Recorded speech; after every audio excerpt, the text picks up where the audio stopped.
안녕하세요. 예. 오늘 주의 만찬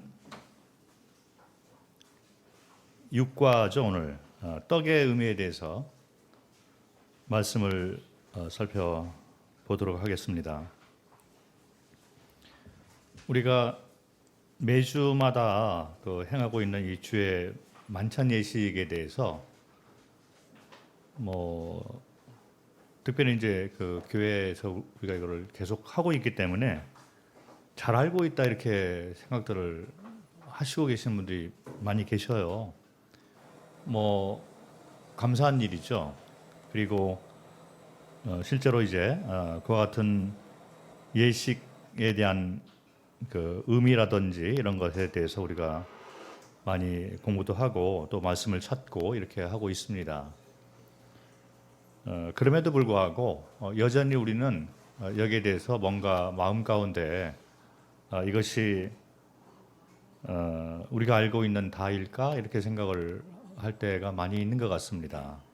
저도 그런 마음에 찾고자 하는, 더 알고자 하는 마음이 있었던 거죠. 그리고 또 이렇게 세월이 지나면서 이와 같은 것들이 이제 정리도 되고 또 더 배우게 되고 그렇게 되는 것 같습니다. 긍정적으로 우리가 더욱더 알아가면 알아갈수록 좋은 거기 때문에 주님을 더욱더 알아가는 한 부분으로 이 만찬 예식에 대해서도 더욱더 알아갔으면 좋겠습니다. 떡의 의미에 대해서 말씀을 잠깐 찾도록 하겠습니다. 누가복음 22장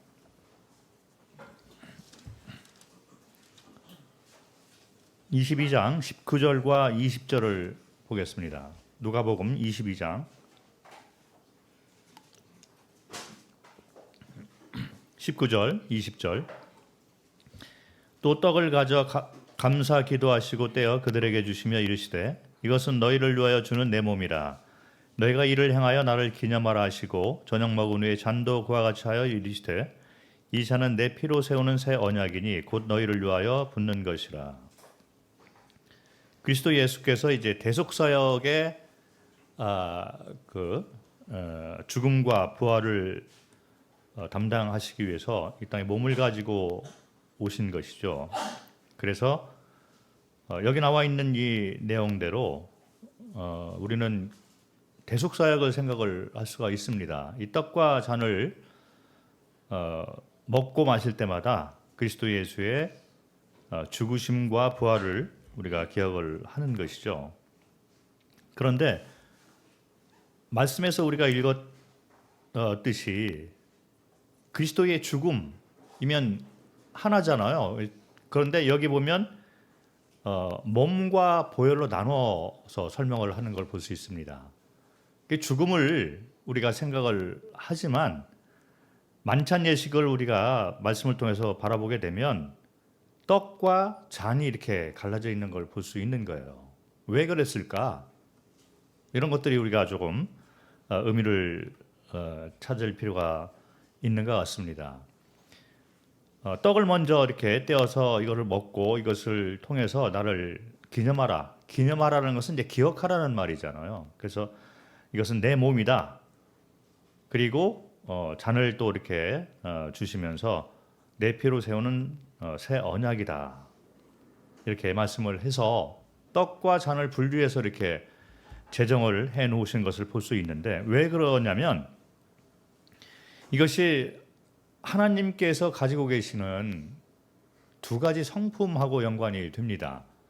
그래서 떡과 잔의 이 의미 가운데 하나님의 속성이 들어가 있는 거죠. 오늘 우리가 공부할 이 떡을 생각을 할 때 하나님의 속성 가운데 사랑과 생명 이런 것들을 기억을 할 수가 있는 거죠. 그리고 잔을 그리스도의 보혈로 이렇게 말씀을 하시는데 이 잔은 하나님의 공의로우심, 거룩하심, 의로우심 이래서 이 양면을 가지고 계신 거죠. 하나님은 이 성경 전체에서 그 두 가지 것을 말씀을 하고 계셔요. 그래서 마치 에덴 동산에 생명나무와 선악을 알기는 나무를 세워놓은 것처럼 창세기부터 그와 같은 양면성에 대해서 계속 말씀을 해주고 있는 거죠. 하나님을 생각할 때 우리는 사랑과 은혜와 생명의 주인과 생명의 근원 되심을 생각을 하지만 동시에 이분이 선과 악의 기준을 정하고 무엇이 선이고 무엇이 악이라는 것을 기준을 정하신 재판장의 그 하나님이시고, 그리고 거룩과 의로우신 공의로우신 이 하나님을 기억을 하게 하시는 거죠. 그래서 우리는 교회에서도 마찬가지입니다. 이 하나님의 주님의 몸된 교회를 우리가 생각할 때 우리는 모든 면에서 사랑과 공의를 같이 생각을 해야 되는 거예요. 그래서 사랑만 있어서 우리가 사랑으로 이것을 다루다 보면, 예를 들어서 죄가 이렇게 들어왔다. 그러면 사랑으로 모든 걸 이렇게 감싸지만 그러나 공의로움이 거룩함이 없기 때문에 거기에 대해서 하나님이 기뻐하지 않는 거죠. 그래서 사랑을 우리가 기반으로 하면서 또 동시에 다른 한면에 그 거룩함, 공의로우심을 같이 생각을 해야 된다는 것입니다. 그래서 떡과 잔을 이렇게 나누어서 이렇게 설명을 하고 있는 거예요. 죽음은 뭐 하나잖아요. 그런데 이 죽음을 통해서 몸이 먼저 죽고 그걸 몸 안에 있는 보혈이 흘러나오게 되면서 이 의미를 우리에게 하나님의 속성과 연관해서 설명을 하고 있는 것입니다.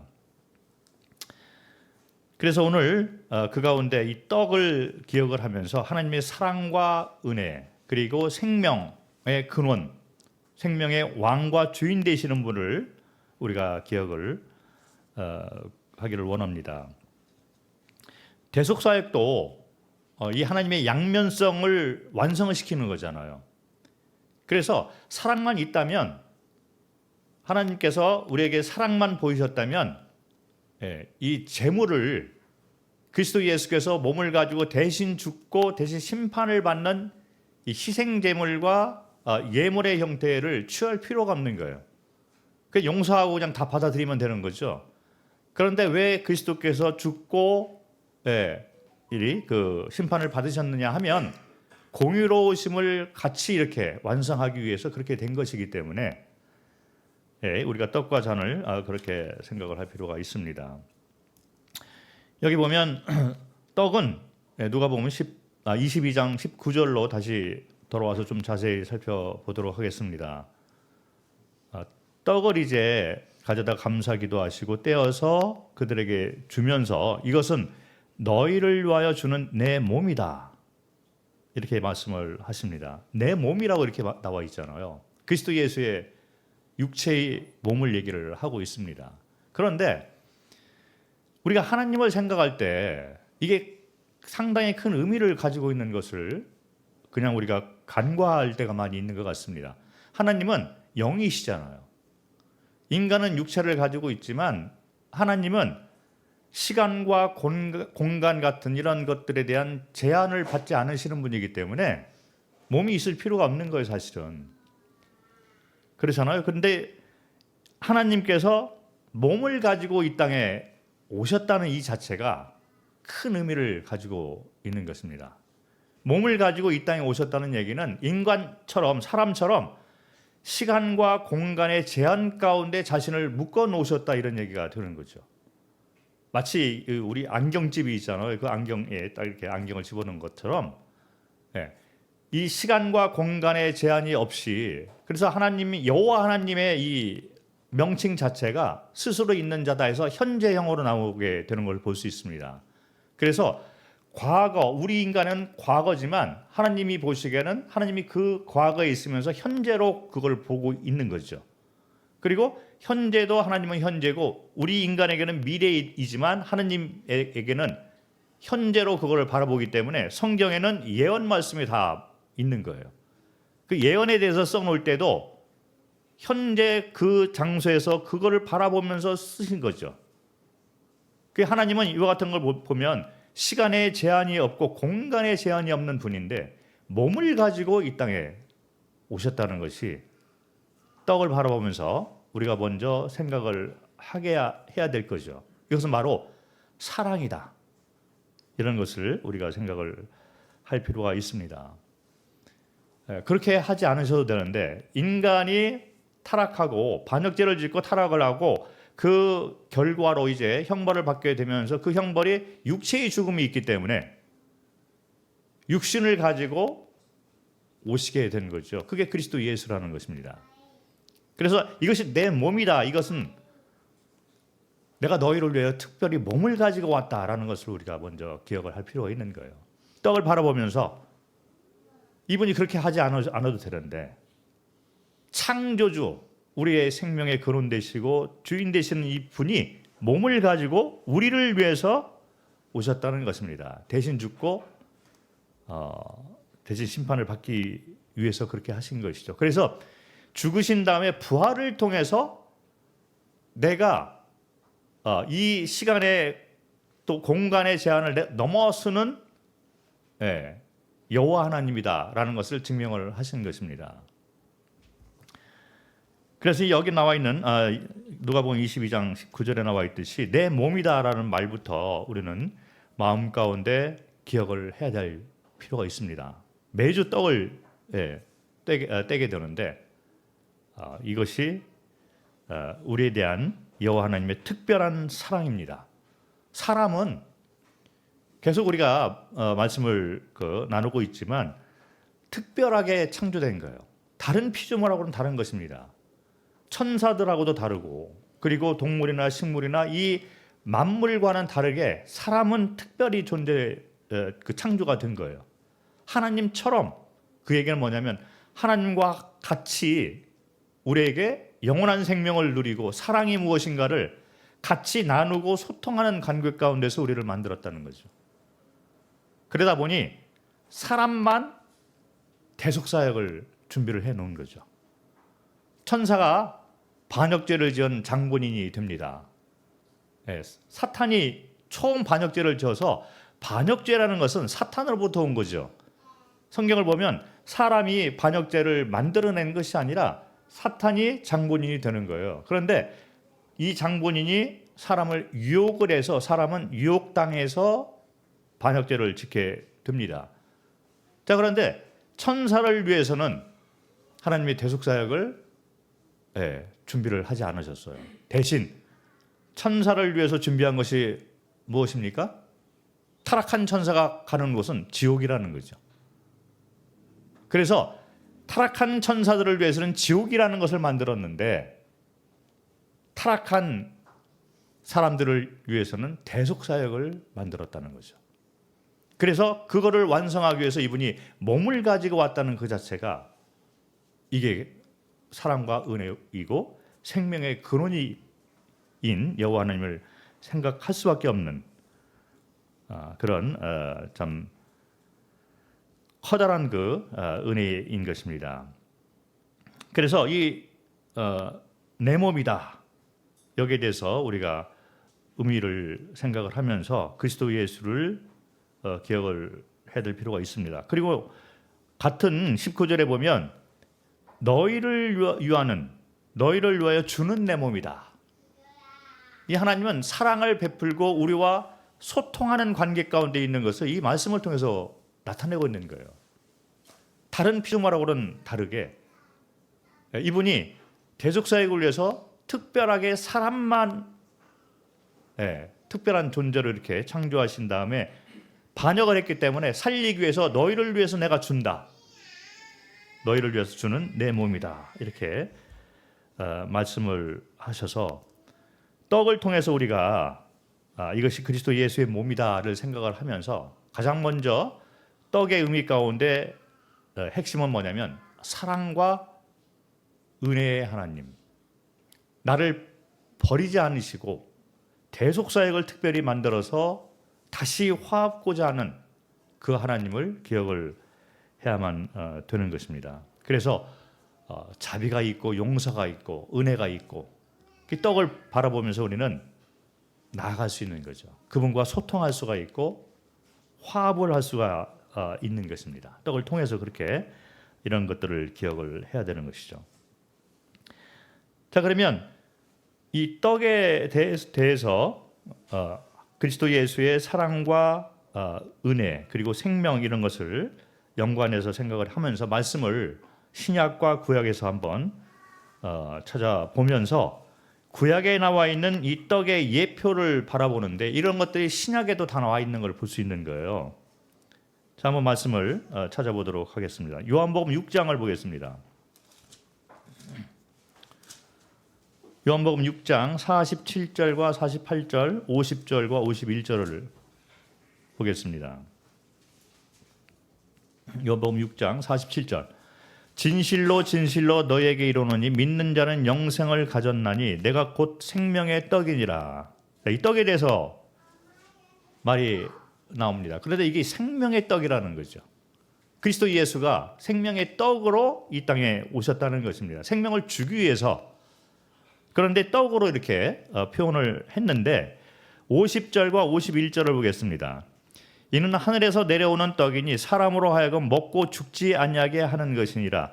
나는 하늘에서 내려온 살아있는 떡이니 사람이 이 떡을 먹으면 영생하리라. 내가 줄 떡은 곧 세상의 생명을 위한 내 살이니라 하시니라. 몸이란 얘기잖아요. 그래서 이게 앞에 놓여 있는 우리가 매주 떼어 이렇게 받아서 먹고 있는 이 떡이 그리스도 예수의 몸을 상징하는 것이 요한복음 6장에도 그렇게 나오는 것을 볼 수가 있습니다. 아까 만찬을 제정하면서도 그 말씀을 하셨지만 이 복음서 또 이 서신서에도 이와 같은 것들을 설명을 하고 있는 거죠. 그래서 이것은 내 살이다, 곧 몸이다 이런 얘기를 하고 있습니다. 그런데 이것이 생명을 주는 나의 몸이다, 떡이다 이렇게 생명의 떡으로 표현을 해서 생명이라는 말이 나오는데 구약의 예표를 찾아보면 에덴 동산에 나와 있는 생명나무로부터 이것이 시작이 되는 거예요. 그래서 우리가 떡을 생각할 때 그리스도 예수가 나와 무슨 연관이 있는가를 생각하면 생명이 연관이 된다는 거죠. 이분이 사랑과 은혜 그리고 이 생명이 되는 것입니다. 생명의 근원이 되는 거예요. 생명의 주인이 된다는 것을 말씀을 해주고 있습니다. 죽었던 자를 다시 살리시는 거잖아요. 그것을 증명해 놓으신 것이 그리스도의 죽음으로부터의 부활을 우리가 생각을 할 수가 있습니다. 그리스도께서 죽은 후에 거기서 끝났다면 생명의 몸, 생명의 떡이 될 수가 없지만 이분이 죽었다가 다시 살아남으로 인해서 나와 같이 내 살을 먹는 자는 영생을 얻었다. 이런 말을 하고 있는 거예요. 생명이란 말을 해줘서 이 생명의 떡이다. 생명의 근원이란 말은 우리가 공부했듯이 창세기 에덴 동산에부터 생명나무에서부터 시작이 되는 거예요. 왜 생명나무일까? 그 명칭 안에 그것이 들어가 있습니다. 그 의미가 거기 들어가 있다는 거죠. 하나님께서 생명의 근원이고 생명의 주인이라는 것을 선포하고 있는 거예요.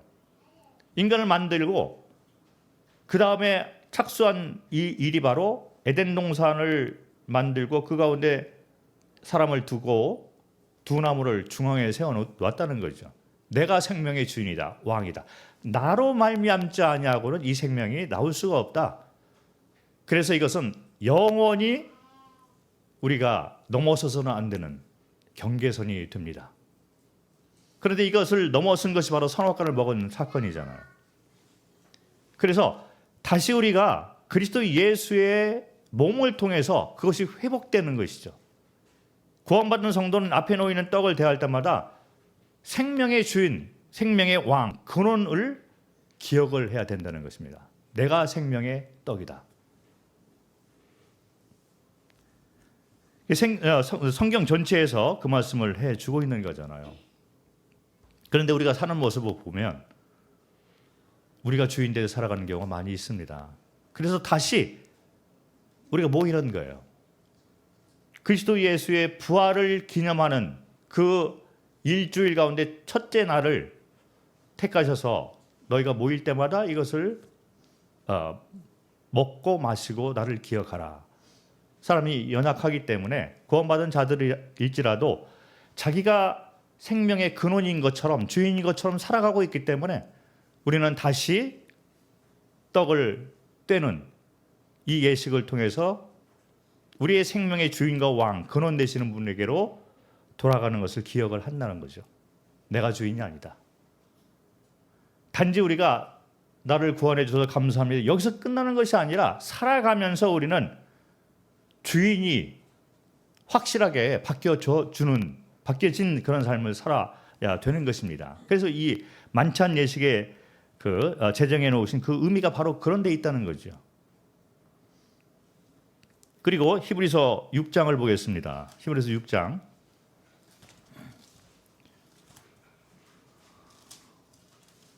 20절과 7장 1절부터 4절을 읽겠습니다. 히브리서 6장 20절. 그리로 앞서가신 예수께서 멜기세덱의 반차를 따라 영원히 대제사장이 되어 우리를 위하여 들어가셨느니라. 이 멜기세덱은 살렘 왕이요 지극히 높으신 하나님의 제사장이라. 여러 왕을 쳐서 죽이고 돌아오는 아브라함을 만나 복을 빈 자라. 아브라함이 모든 것의 10분의 1을 그에게 나누어 주니라. 그 이름을 해석하면 먼저는 의의 왕이요 그 다음은 살렘 왕이니 곧 평강의 왕이요 아버지도 없고 어머니도 없고 족보도 없고 시작한 날도 없고 생명의 끝도 없어 하나님의 아들과 닮아서 항상 제사장으로 있느니라. 이 사람이 얼마나 높은가를 생각해보라. 조상 아브라함도 노락물 중 10분의 1을 그에게 주었느니라. 구약에 나와 있는 사건을 신약에서 다시 설명을 하는데 잘 아시다시피 이 멜기세덱은 그리스도 예수를 얘기를 하고 있는 거죠. 예수께서 멜기세덱의 반차를 쫓아 이거 멜기세덱이 갔던 그 삶처럼, 그래서 예수께서 이제 멜기세덱처럼 왕이라는 얘기를 하고 제사장이라는 얘기를 하는 것입니다.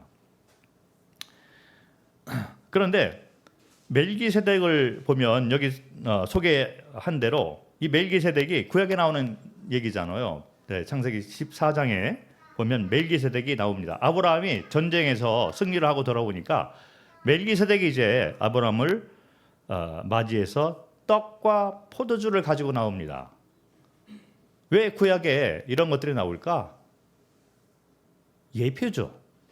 그리고 신약에서도 그대로 멜기세덱을 설명을 하면서 멜기세덱의 반차를 쫓아 예수 그리스도가 그렇게 태어났고 그렇게 사셨다, 그 일을 하셨다, 이런 말을 해주고 있습니다. 그래서 멜기세덱을 우리가 생각을 할 때 두 가지 것을 가지고 이분이 사셨던 거예요. 왕인과 동시에 제사장의 역할을 담당하신 분이 멜기세덱입니다. 그런데 희한한 게 족보가 없는 거예요. 시작도 없고 끝도 없는 그리스도 예수를 생각을 하게 만드는 그런 삶이었습니다. 그래서 구약에서 우리는 예수 그리스도의 예표를 찾아볼 수 있는데 그 가운데 하나가 이제 멜기세덱인데, 멜기세덱의 이 삶을 보면 창세기 잠깐 돌아가서 한 구절만 보도록 하겠습니다. 창세기 14장 19절과 20절. 멜기세덱을 생각을 하면서 우리가 떡과 연관해서 기억을 할 것이 있습니다. 19절, 창세기 14장 19절. 그가 아브라함에게 축복하여 이르되 천지의 주제이시요 지극히 높으신 하나님이여 아브라함에게 복을 주옵소서. 여기 복을 주옵소서 이런 말이 나오잖아요. 복을 비는 자다. 멜기세덱의 특성 가운데 하나가 왕과 제사장의 역할을 하지만 복을 비는 것을 볼 수 있어요. 이것이 떡을 통해서 그리스도를 기억하면서 우리가 기억을 해야 될 한 부분이라는 거죠. 뭐냐면 그리스도께서는 대속사역을 완성하시고 지금 하나님 우편에 앉아 계시면서 중보자의 역할을 하고 계시면서 복을 비는 자로서 우리와 함께 하고 있다는 거죠. 멜기세덱과 같은 일을 하고 있는 거예요. 떡을 통해서 우리가 그리스도를 기억을 하면서 그리스도께서 나를 대속 사역을 통해서 구원하시는 것에서 끝나는 것이 아니라 지금도 나와 함께 하면서 나의 연약과 모든 것을 아시고 중보자의 역할을 계속 하신 것을 볼 수 있습니다. 말씀을 보겠습니다. 히브리서 1장을 보겠습니다. 히브리서 1장 2절과 3절. 이 모든 날 마지막에는 아들을 통하여 우리에게 말씀하셨으니 이 아들을 만유의 상속자로 세우시고 또 그로 말미암아 모든 세계를 지으셨느니라. 이는 하나님의 영광의 광채이시요 그 본체의 형상이시라. 그가 능력의 말씀으로 만물을 붙드시며 죄를 정결하게 하는 일을 하시고 높은 곳에 계신 지극히 크신 이의 우편에 앉으셨느니라. 대속사역을 완성하시고 이분이 승천하셨습니다. 네. 그리고 이제 성령이 내려오고 그리스도 예수께서는 승천하셔서 지금 하나님의 우편에 앉아 계시는 거죠. 그리고 어떤 일을 하고 있냐면 요한일서 2장을 보겠습니다. 요한일서 2장 1절.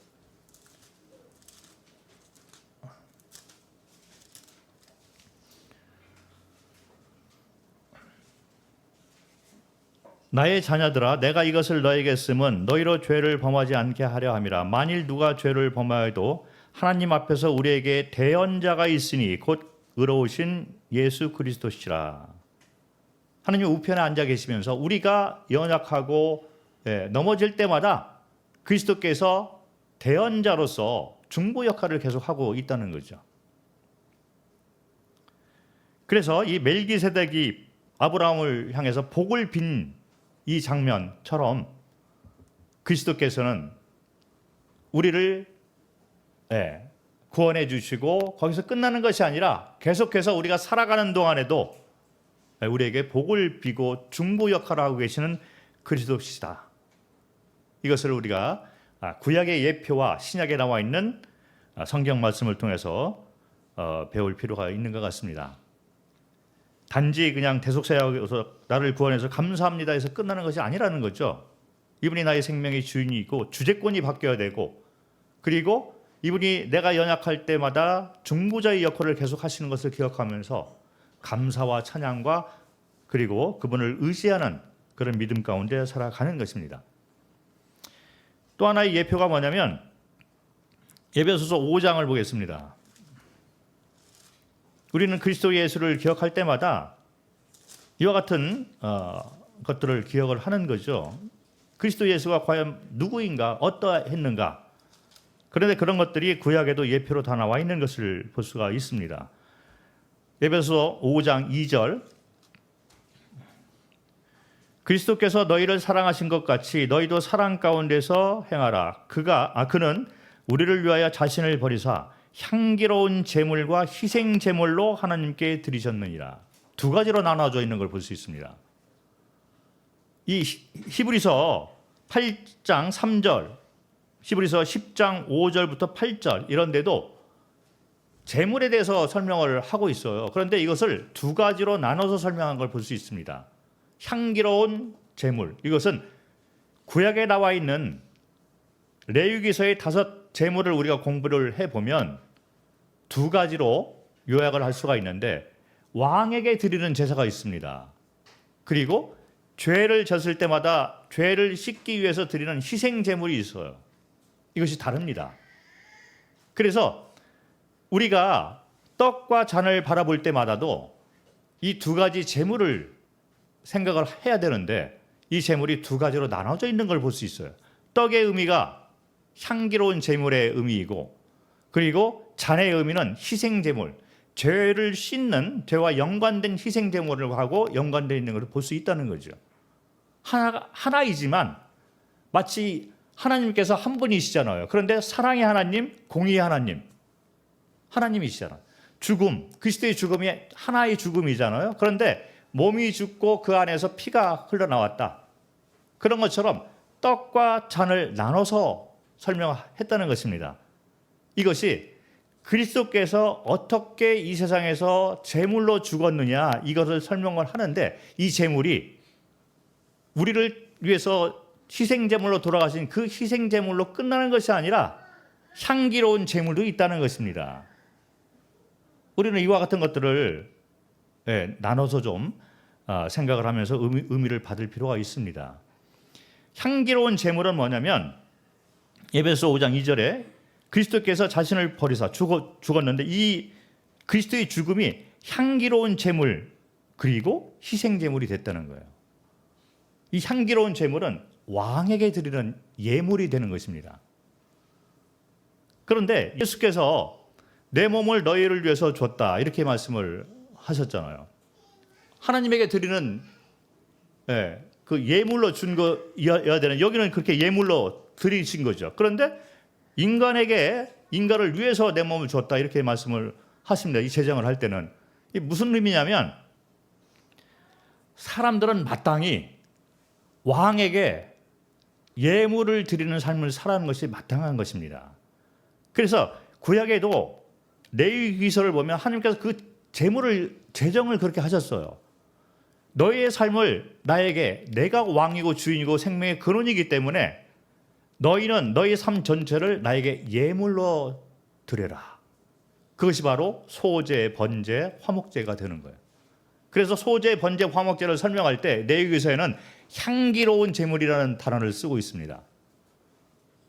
우리가 공부한 내용이에요. 사실은 두나무를 공부하면서 이런 것들을 우리가 공부를 했습니다. 그래서 향기로운 제물, 이것은 왕에게 드리는 거예요. 그래서 성경을 보면 구약에 아브라함이 이삭을 드리는 장면, 그 제물을 번제라고 얘기를 합니다.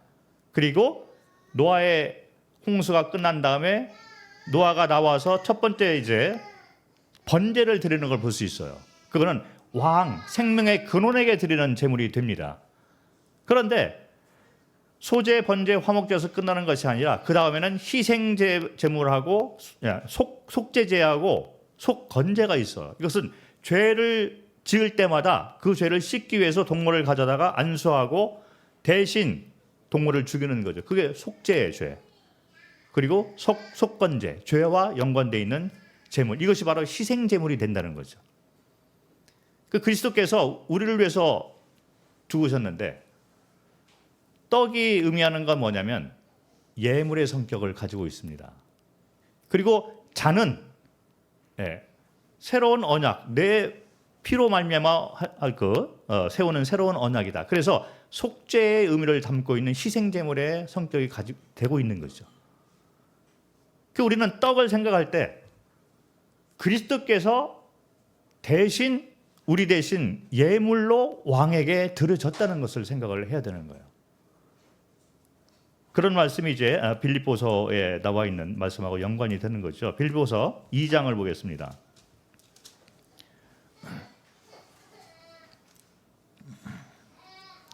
(2장) 5절부터 11절에 나와 있는 것은 그리스도께서 이제 예물과 희생제물로 죽은 모습을 보여주고 있는 거예요. 뭐 잘하시는 그런 말씀이잖아요. 빌립보서 2장 5절부터 11절을 읽겠습니다. 너희 안에 이 마음을 품어라. 곧 그리스도 예수의 마음이니 그는 근본 하나님의 본체시나 하나님과 동등됨을 취할 것으로 여기지 아니하시고 오히려 자기를 비어 종의 형체를 가지사 사람들과 같이 되셨고 사람의 모양으로 나타나사 자기를 낮추시고 죽기까지 복종하셨으니 곧 십자가에 죽으심이라. 자, 이런 모습들, 죽기까지 복종을 했다. 하나님에게, 왕에게 복종한, 자기를 비운다. 이런 것이 예물의 성격을 가지고 있다는 거죠. 그리고 9절부터 이러므로 하나님께서 그를 지극히 높여 모든 이름 위에 뛰어난 이름을 주사 하늘에 있는 자들과 땅에 있는 자들과 땅 아래에 있는 자들로 자기 무릎을 예수의 이름에 꿇게 하시고 모든 입으로 예수 그리스도를 주라 시인하여 하나님 아버지께 영광을 돌리게 하셨느니라. 이분이 예물의 그 모습으로 이 땅에 오셔서 왕에게, 주인에게, 생명의 근원 되시는 분에게 죽기까지 복종을 해서 자기 자신을 드리신 거예요. 하나님의 본체이시지만 이런 모습을 가지고 죽으셨습니다. 그런데 하나님께서는 이거를 기쁘게 받으시고 향기로운 제물로 받으시고 이제 이분을 예수 그리스도를 살리셨잖아요. 살리심으로 말미암아 이제는 그리스도께서 이 땅의 왕이다. 그런 거죠. 그래서 그리스도에게 우리는 예물을 드리는 삶이 되어야 된다는 것입니다. 그리스도께서 예물의 본을 보이신 거죠. 왕에게 스스로 사실 사람이 하나님 아버지께, 왕에게 예물로 드리는 삶을 살아야 되는데 반역을 하고 타락을 했습니다. 그러니까 그리스도께서, 창조주이신 이 그리스도께서 몸을 가지고 오셔서 예물로 죽으시면서 대신 예물의 형태를 가지고 죽으신 거죠. 그리고 이제는 부활하셔서 이분이 주가 되는 거예요. 그러면서 우리가 이 그리스도를 생각할 때마다 그리스도께서 예물로 왕에게 드린 그 본을 본받아 우리도 그렇게 살아야 되는 거죠. 우리가 이 떡을 먹을 때마다 나를 구원해서 감사합니다 해서 끝나서는 아니고 이제는 그리스도께서 하나님에게 죽기까지 복종해서 사는 삶처럼 예물로 드리는 그 본보기처럼 나의 모든 것을 예물로 왕에게 드립니다. 이거를 원하는 거예요. 이것이 진짜 살아있는 예배이죠. 떡을 뗄 때마다 우리는 예물로 우리 삶을 드리는 것을 기억을 해야 됩니다. 그것이 그리스도께서 우리로 하여금 나를 기억하라. 내가 어떤 본을 보여줬느냐? 내가 예물로 죽었다. 향기로운 제물로 죽지 않았느냐? 너희가 그렇게 해야 되는데 반역을 했기 때문에 이제 내가 향기로운 제물로 예물을 회복을 하는데 나처럼 죽기까지 복종한 모든 걸 드리는 그런 삶을 살아라.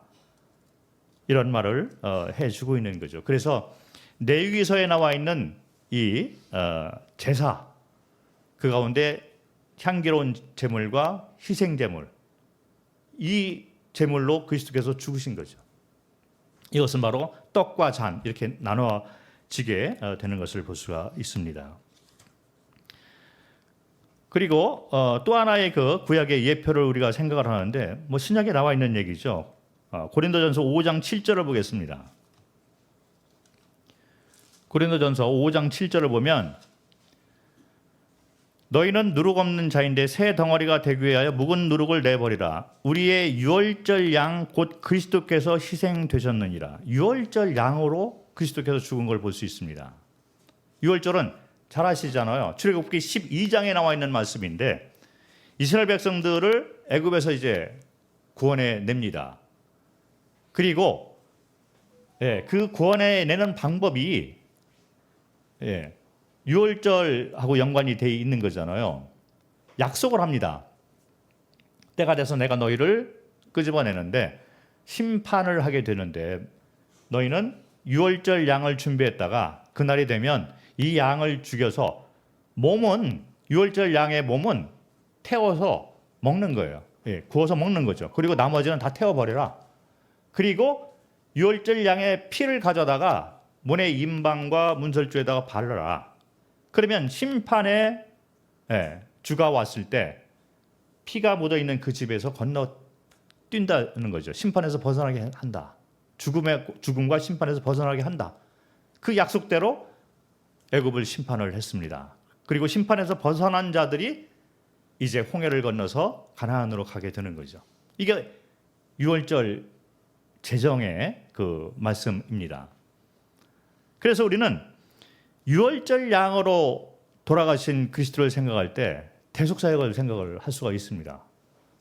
나를 위해서 대신 죽으신 그리스도 예수 그리고 그 보혈은 이제 문설주에 발라져 있는 그 피, 그리스도의 피를 생각을 할 수가 있는 거죠. 그래서 떡은 유월절 양의 몸을 상징하고 이 잔은 그 유월절 양의 피를 상징을 하는 걸 볼 수 있습니다. 자, 그런데 유월절이 제정이 된 것은 우리가 잘 알고 있습니다.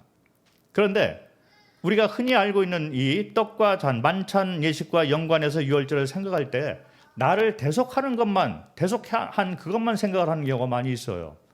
그런데 유월절을 생각할 때 유월절은 이스라엘 백성들이 출애굽할 그 당시에 제정이 되었지만 여기서 끝난 것이 아닙니다. 유월절의 의미는 계속 이어지고 지금까지도 유월절의 의미가 이어지고 있다는 것이 우리가 받을 교훈이라는 거죠. 무슨 얘기냐면 이스라엘 백성들이 유월절 제정이 되고 그걸 통해서 이제 그 애굽에서 나오는 그것을 기념을 합니다. 구원을 생각을 할 수가 있는 거죠. 그리고 난 다음에 홍해를 건너서 광야에 있을 때 이스라엘 백성들이 하나님과의 관계가 좋을 때 유월절을 한 번 행했습니다. 그리고 난 다음에 광야를 지나는 동안에 하나님과의 관계가 안 좋게 되다 보니 유월절 행사를 행하지를 않아서 지키질 않았던 거죠. 그런데 요단강을 건너서 가나안 땅에 들어갔습니다. 그리고 길갈에서 유월절을 다시 회복을 하는 걸 볼 수 있습니다. 가나안 땅은 전쟁이잖아요. 그리고 가나안을 우리가 생각할 때는 안식을 생각할 수 있고 전쟁에서의 승리를 생각할 수가 있습니다. 약속된 땅. 그런데 가나안 땅의 전쟁을 하기에 앞서 길갈에 이스라엘 백성들이 모여서 행한 것들이 있는데 그 가운데 핵심이 뭐냐면 유월절을 지켰다는 거예요. 자, 유월절 제정은 출애굽 때 제정이 되었습니다. 그런데 하나님께서 뭐라고 명령했냐면 매 해마다 유월절을 지키라. 그리고 나를 기억하라. 그 얘기는 뭐냐면 구원해 주신 것뿐만 아니라 살아가는 동안에도 나와 함께 하는 군대 대장으로서의 그리스도를 기억하라. 이 의미가 되는 것입니다. 그래서 길갈에서 유월절을 행하고 막바로 이스라엘 백성들이 만난 분이 바로 하나님의 군대 대장이 됩니다. 그리고 이 가나안에서의 전쟁은 내가 하는 전쟁이다.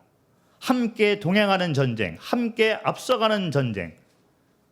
이것이 바로 떡의 의미라는 거죠. 우리는 내가 구원받아서 감사합니다. 나를 구원해 줘서 감사합니다. 천국 가서 감사합니다. 여기에서 끝나는 것이 아니라는 거예요. 떡과 잔을 우리가 먹고 마실 때마다 성경에 나와서 우리에게 그리스도 예수를 기억하라고 하는 그 범위가 있는 거예요. 그 의미가 있는 것입니다. 유월절에서는 구원해 준 것뿐만 아니라 출애굽을 했잖아요. 거기서 끝나는 것이 아니라 전쟁에서도 유월절의 의미가 살아 있습니다. 매일같이 그래서 우리는 군대 대장을 붙잡고 이 세상에서 살아가는 거예요. 성도가 주일날 와서 떡을 먹고 잔을 마실 때 이때만 감사합니다. 나를 구원해서 감사합니다. 여기서 끝나는 것이 만찬 예식의 의미가 아니라는 거죠. 만찬 예식의 의미는 구원해 준 것뿐만 아니라 이제 밖에 나가서 매 순간 살아가는 순간순간마다 이분이 나의 군대 대장으로 나와 동행하고 함께하는 것을 기억을 하라는 거죠. 그런데 우리가 잊어버리잖아요. 그렇게 약속을 해놓고 땅끝까지 이르러 복음을 전파하고 내가 너희와 항상 함께하겠다. 이 약속을 해서 군대 대장을 우리에게 말씀해 주셨습니다. 그런데 우리가 잊어버리고 살기 때문에 다시 주일날 부활을 기념하면서 여기 성도들이 같이 모여서 앞에 놓이는 떡과 잔을 바라보면서 다시 그거를 회복을 하는 거죠. 마치 이스라엘 백성들이 광야에서 유월절을 지키지 못했는데 가나안 전쟁을 시작하기에 앞서 유월절을 회복을 했습니다. 그리고 군대 대장을 만나게 된 거죠. 똑같은 의미가 되는 거예요. 떡과 잔은 우리에게 구원뿐만 아니라 살아가는 동안에 함께하는 그리스도를 기억하게 만드는 것입니다. 떡을 통해서 우리는 군대 대장을 기억을 하게 되는 거예요. 그래서 이런 말씀을 어떻게 성경에서 신약에서 설명을 해놨냐면 나는 십자가에서 죽고 그리고 이제 내가 사는 것은 내 안에 계신 그리스도께서 사시는 것이다. 갈라디아서 2장 20절이잖아요. 군대 대장으로 이분이 나와 함께 살아간다는 거죠. 그게 바로 떡의 의미가 되는 것입니다.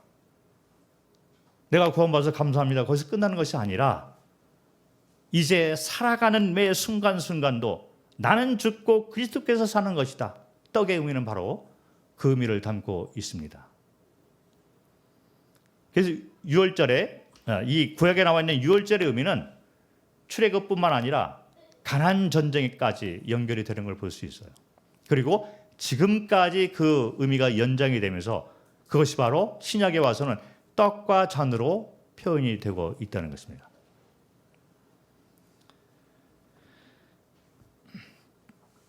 그래서 이와 같은 구약의 예표와 또 신약에 나와 있는 이 예표에 대한 설명들, 그런 말씀들을 우리가 기억을 하면서 이분이 나의 생명의 근원이고 주인이다. 그리고 이분이 나를 위해서 지금도 복을 빌고 있는 분이다. 중보자의 역할로서 내가 연약하고 넘어질 때마다 나를 위해서 중보하고 있는 그리스도 예수. 거기서 끝나는 것이 아니라 이분이 예물로 본을 보여주신 것처럼 나도 이제 살아가는 동안에 왕에게 나의 삶 모든 것을 드리는 예물의 삶을 사는 것을 기억을 해야만 되고, 내가 연약하잖아요. 그리고 전쟁, 이 세상에서 안식이 없고 패배만 있는 것처럼 보이지만 6월절의 의미를 돌이켜보니 떡이 의미하는 것은 이분이 나의 군대 대장으로 나와 함께하고 나에게 안식과 승리를 주시는 분이다. 가나안은 안식과 승리가 있습니다. 떡을 우리가 대할 때마다 나를 구원해 주신 생명의 주인뿐만 아니라 매 순간 나에게 안식, 이분 안에서, 이 안식의 원리가 뭔지 아십니까? 나는 죽고 그리스도가 사는 것이 안식의 원리인 거예요. 그것이 바로 성화의 원리가 되는 것입니다. 성도는 그렇게 살아야 되는 거죠. 그런데 여전히 자기가 주인 돼서 살아가고 있기 때문에 패배와 좌절을 맛보게 되는 것입니다. 그래서 다시 떡으로 돌아오는 거예요. 이분이 나의 군대 대장이지, 내가 죽고 그리스도가 사는 삶이지. 우리는 떡을 먹을 때마다 매일의 생활 구원을 생각을 해야 된다는 거예요. 안식과 승리가 있다. 이렇게 이런 그리스도를 기억을 하면서 우리의 삶의 형태가 어떻게 되어야 되냐면, 자, 한번 말씀을 보도록 하겠습니다. 히브리서 7장으로 돌아가겠습니다. 히브리서 7장 4절.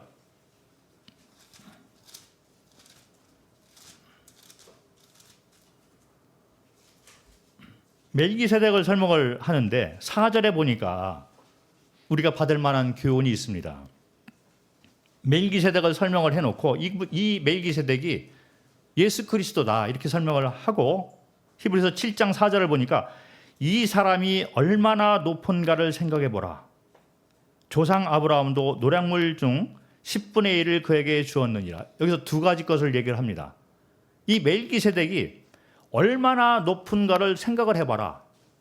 자, 만찬 예식에 의미가 담겨 있습니다. 제정을 하면서 예수님께서 우리에게 이 떡을 너희가 먹을 때마다 나를 기억하라. 내가 얼마나 높은 자인가를 기억을 하라.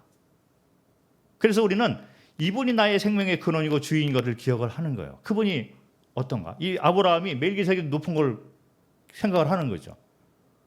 그래서 예수님께서 얼마나 높으신 분인가, 이분이 누구인가를 우리가 떡을 먹을 때마다 기억을 하는 거예요. 이분은 나의 생명의 주인이고 왕이고 멜기세덱처럼, 그리고 나에게 복을 빌어주는 자, 내가 연약하고 넘어질 때마다 중보자의 역할을 해주시는 살아있는 하나님, 그리고 나 대신 예물로 삶을 다 드렸던 것처럼 나도 이제 이분을 주로 섬기면서 이분을 위해서 내가 모든 것을 드리는 거잖아요.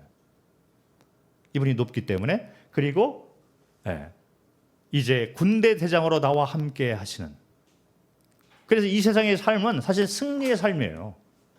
성도가 하나님과의 관계가 잘만 되면 승리하는 삶이라는 거죠. 우리는 우리 자신이 안 죽었기 때문에 하나님과의 관계가 단절이 되는 거예요. 성도도 마찬가지예요.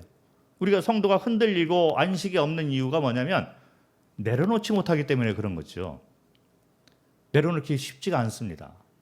내 자아가 살아있는 거예요. 조금 언짢은 말을 들을 때마다 자아가 살아납니다. 그리고 내 생각대로 판단하고 싶고, 나는 잘못이 없는데 다른 사람이 잘못이고, 이렇게 다 되는 거죠. 그런데 하나님과의 관계가 올바른 사람들은 자신을 바라보게 되면서 내려놓기 시작을 합니다. 내가 죽었지. 그리고 이제부터는 내 안에 있는 그리스도께서 사시는 삶이지. 그분이 나의 군대 대장이야. 그분이 이끄는 대로 나는 이 군대 대장 앞서가는 삶을 살아서는 안 돼. 이것이 군대 대장의 의미가 됩니다. 군대 대장은 앞서가는 분이잖아요. 근데 우리 삶을 보면 하나님보다 앞서가는 삶이 많이 있습니다. 그래서 우리는 만찬으로 돌아와야 되는 거예요.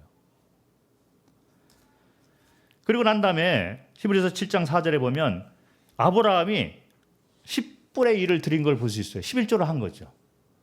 그래서 11조가 우리의 신앙, 우리의 마음 상태를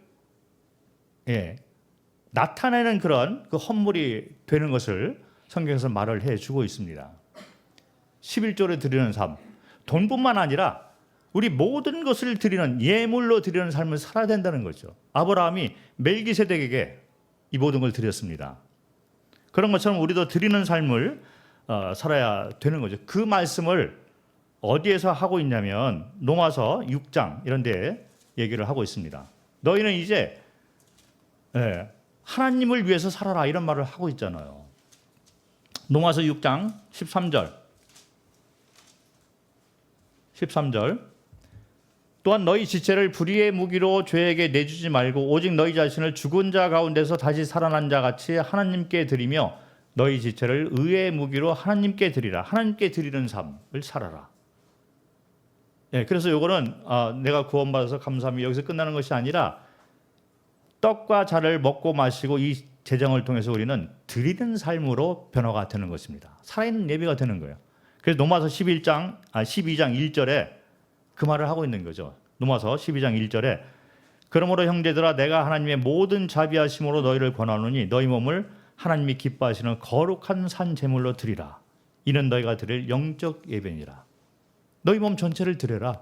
살아있는 예배를 드려라. 여기서 끝나는 것이 아니라 밖에 나가서 살아가는 동안에 너희 삶 전체를 나에게 드려라.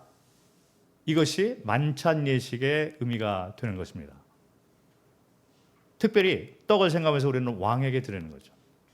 그런데 마지막으로 고린도전서 10장과 11장을 우리가 좀 생각을 할 필요가 있습니다. 고린도전서 10장은 떡과 연관이 되고 11장은 잔하고 연관이 되는 걸 볼 수 있어요. 그런데 이것이 예수 그리스도의 두 계명하고 연관이 되는 걸 볼 수 있습니다. 한번 보겠습니다. 고린도전서 10장 16절과 17절. 고린도전서 10장 16절. 우리가 축복하는 바 축복의 잔은 그리스도의 피에 참여함이 아니며 우리가 떼는 떡은 그리스도의 몸에 참여함이 아니냐. 떡이 하나요 많은 우리가 한 놈이니 이는 우리가 다 떡에 참여함이라. 여기 참여라는 말이 나와 있어요. 다른 말로 바꾸면 어떤 말이 되냐면 연합이라는 말이 됩니다. 이 떡이 하나잖아요. 그런데 이게 그리스도의 몸이 됩니다. 그래서 우리가 이 떡을 먹는 자격이 있다는 것은 그리스도와 연합된 자가 됐다는 거죠.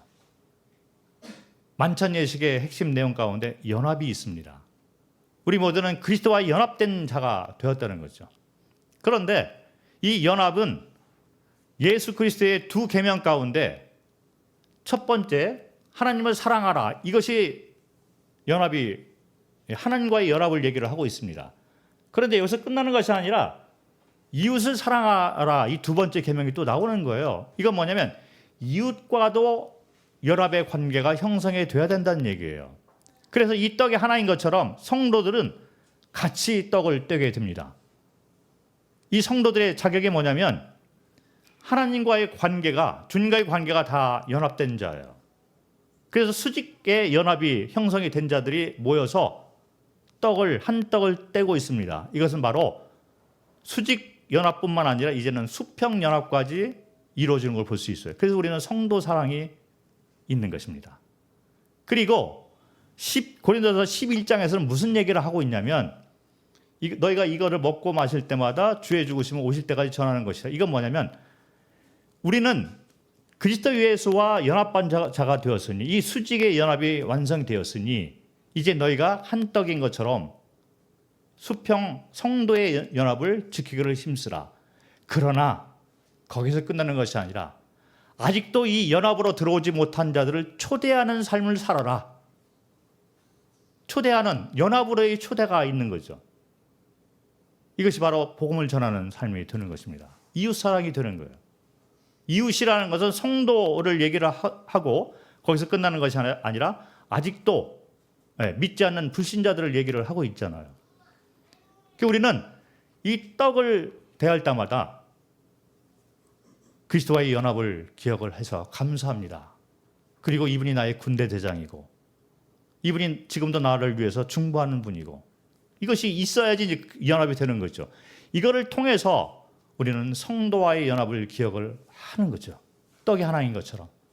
만찬 예식을 통해서 우리는 그리스도의 연합, 그리고 성도와의 연합, 그리고 불신자들을 연합으로 초대하는 삶을 사는 거죠.